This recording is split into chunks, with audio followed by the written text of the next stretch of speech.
Hey everyone, Donny Walker here. Wow, what a night. It's raining like crazy. There's rivers across the roads. It's just pounding down right now. It's a crummy time of the year. You know, we do live on the west coast of Canada, and it is a, definitely a heavy rainfall area.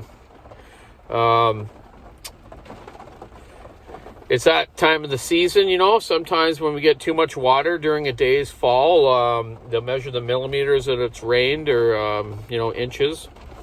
And they'll call a day, like the forestry, Ministry of Forestry say, no, you guys can't work today. Too much rainfall. Could be landslides, could be problems with the roads and stuff to ruin things. So probably tomorrow, I'm sure most of my customers will be called off to go to work in the bush. So the loggers will spend a nice day home in the rain, doing whatever, keeping their wood stove stoked and just hanging out, working on some of their gear. Hopefully, maybe they'll actually do some maintenance, eh? Hey, you guys, do some maintenance on your saws. Clean them up, clean your air filters, change your fuel filter, change your spark plug. I'll keep telling you this every time because you got to do it. So, I did a video the other day on the 500Is, the Stihls, and, they've been a really good saw. Like, sure, I made a comment there of the prices of the pieces to it, but you know what? Most of that's covered under warranty, especially that one that you seen that was failed the injection system right away. Obviously, it's going to be warranty. It was brand new and it wouldn't run. That was the only one I've had not do that so far. I had another one that someone in the factory damaged a wire, plugging one of the control wires into the thing, and they broke a little tab off. And you can't buy a wire system or a plug-in. You have to buy the whole system. So that was another warranty thing. But overall, the ones that are out there, and we've probably sold, I don't know, 100 or more, probably a couple hundred.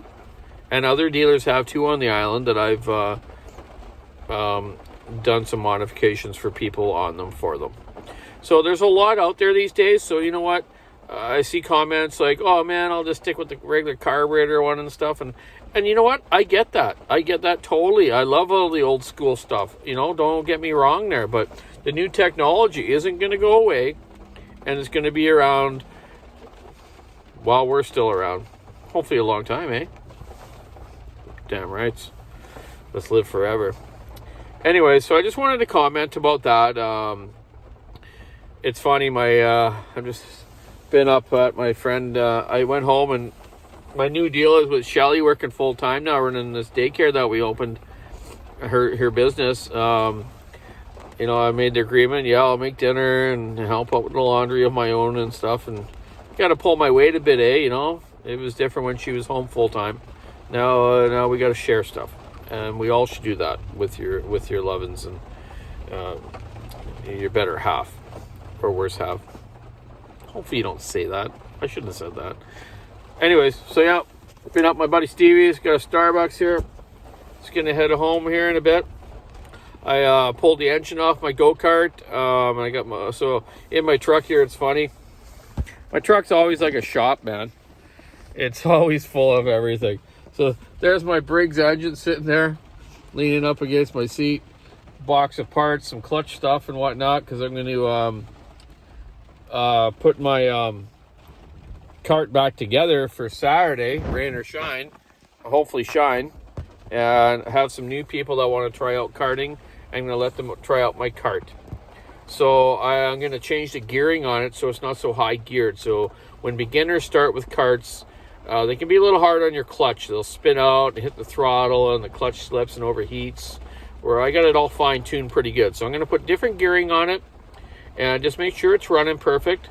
And then people can have some fun, and hopefully we can grow our club more than it is growing, which is very good right now. So yeah, that's the Briggs L206 engine, and I'm going to do a video on that, on service of it and how to improve it and what to do with it. There's videos on it already, multiple videos on it. Look, if you don't want to wait for mine, go to Briggs Racing. You can see some of their factory videos, or there's tons of people on YouTube that show you how to set your float carb height and the drop, your valve springs, your timing, just looking after it properly. And that's the thing when you have a spec motor, everyone's looking for a tenth of a second on the track. So every little thing you can improve on it and keep in good shape, you're going to do better. You know, if you want to place 10th every time, then don't do any work on it. If you want to place up in the top 5, then do some work on it and appreciate what you own and have there. You know, learn something. If you need some information, just get hold of me and I'll help you out with it. So yeah, today I actually modified 2 500i's, a 461, and tomorrow I'll do a couple 3120s and a 395. Doing some changing around of the ignitions on the 3120s, which I've done for years, but every year they seem to come out with some different flywheel or ignition, so you got to make sure you got the right setup on those saws. If you're going to change to an unlimited coil, make sure it's not over revving any more than like 12,000. Big displacement saws, you don't need to rev high. What I've done with the brand newest 3120 that has the green ignition that revs out at 9,500 RPM rev limiter, I found putting that limited coil, a 272 coil on the saw, and drilling the car about one size bigger on the main jet has made it run at about 11.2, which I think is perfect, just like the MS-881 or MS-880. Now it's called an MS-881. They rev out 11.2, 11.4 with a totally adjustable carburetor, low and high speed and idle jet. But they have a rev limiter coil too. And there's no use changing it. You know, you don't need any more RPM than that unless you're building a race saw with a pipe. That's different. But a work saw with milling and doing your ripping and big bucking of big wood, which I don't know why you'd use one anyways. I'd only use it for ripping huge wood for helicopter logging, milling wood, or build into a race saw. So don't get changing that stuff around because you're just going to blow it up, and I guarantee you will. I've seen it all the time, man. People messing around with stuff like that. Even with the 461s where guys, I want more RPMs. Well, the things rev are already 13.6 to 13.8 after I modify them with the standard coil. That's all you need, man. These guys that changed those ignitions off the 066 and 046 and 044, they blow bearings all the time. If they don't know how to run their saw that great. Most guys that are running up and down the log, they got the throttle wide open, hitting the branches like hard, like not letting the chain cut. They're free cutting air. Well, you're not cutting air, you're cutting wood, man. So get it in the wood. If you're going to run it high RPMs like that with those non-reverter ignitions, then you need to make sure you have a good chain and you're in the wood all the time. Not air playing. It'll blow up. You blow conrod bearings like I've seen before with customers of mine with 066s. Guys would come in with the conrod and the bottom end gone. I'm like, well, that's kind of weird. I've seen some guys get 15 years out of those old saws. No, maybe not that long if they were working every day, but I'm talking a few years for sure. No problem. They still made a great conrod bottom end bearing. So the guys that were blowing them were the guys that were like over revving them as they're walking down the log. They got it just pinned and they're hitting the end of the bar to those branches and cutting them off, and they're not letting off the throttle and hitting again when they're in the wood. So I call it, I guess it's air guitar, air sawing. I guess that's kind of funny. Anyways, I've seen a lot of different stuff, and that's exactly the way I see it, and that's the way it is. So yeah, I got a couple 3120s to do, and the one is an older one with a different ignition, but I'll figure that out and I'll explain it to the customer. Definitely in those big saws, if you're milling or ripping with them, you want to run good quality oil, good octane gas, and have it tuned right. And yes, the sharp chain. Can't stress that enough. So I guess I had to get home. I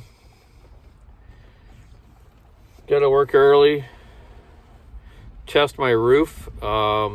our little shack there at Johnny's where I do my porting and stuff.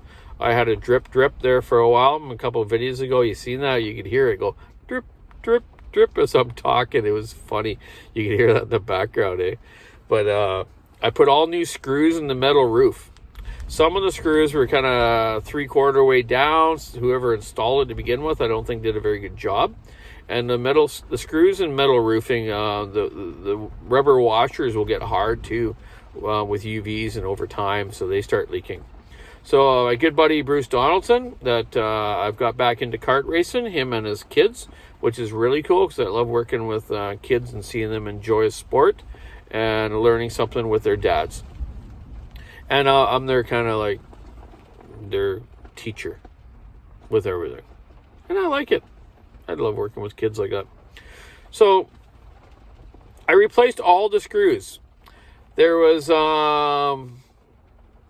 what did I count now? 7 rows of 21 screws. So what's that? About 160 or something? Don't have my calculator in front of me, and I'm not that great with my brain to do that. So I was using my Makita cordless battery-powered impact. And at first she was using a 12-point socket, and I got about 12 screws done, and all of a sudden I stripped one. I went, oh my God, I stripped the screw? And I looked at it, I went, no, it was a cheap socket. Just a cheap set of 12-point socket long reach. So I went back to the shop and grabbed my 6-point small 3/8 socket, 3/8 drive, and kept using that. But my little, you know how on your ratchet, on your like impact, or even your hand ratchet, it wears off so your socket doesn't stay on? Well, oh man, I get up there with all the screws and the extra batteries so I can keep going for a while, so I can finish off a few rows. It was like the second screw I did, I freaking go to throw the screw and the socket goes with it, and it clicks, hits on the roof, rolls down, drops down into this ravine behind me there. Well, on the edge of it anyway, so darn it. Had to get off the roof, back down there, find the socket, back up I go. Oh man, it took me like probably 4 hours, but whatever, got her done. And this rain tonight, that's what I was getting at about the whole thing. This rain tonight, we'll see if Donny Walker's screwing works.